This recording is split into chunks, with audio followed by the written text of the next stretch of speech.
उत्तर प्रदेश की पुलिस पर तो योगी सरकार को नाश करना चाहिए, लेकिन उनके कामों को लेकर नहीं, कारनामों को लेकर। वो तो गनीमत है कि सोशल मीडिया का जमाना है और लोग अपनी तकलीफ ऊपर तक पहुंचा पाते हैं, वरना यूपी पुलिस ना एफआईआर करती, ना जांच होती और ना मामला कोर्ट तक पहुंचता। यूपी के श्रावस्ती से एक ऐसी ही घटना सामने आ रही है जिसे सुनकर आप भी चौंक जाएंगे।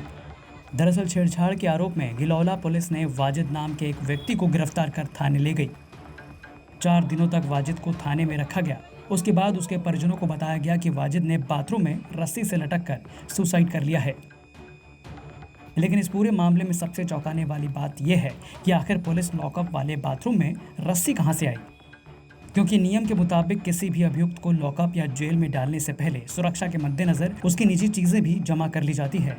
जिस सेल में रखा जाता है वहां भी टेबल, कुर्सी या कोई ऐसी चीज नहीं रखी जाती जिससे आत्महत्या या कोई सुरक्षा संबंधित खतरा हो। बहरहाल युवक की मौत के बाद उसके परिजनों ने थाने में जमकर हंगामा मचाया।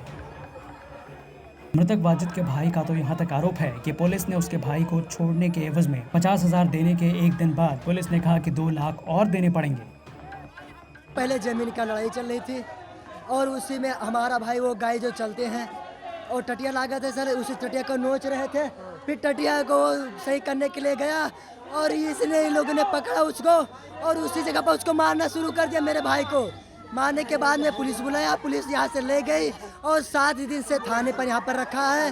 वो बोले चालान हो गया है और मेरे को छोड़ने के लिए बोला 50,000 रुपये चाहिए। 50,000 दिया। 50,000 के बाद में फिर बोला 2 लाख रुपये मेरे को चाहिए।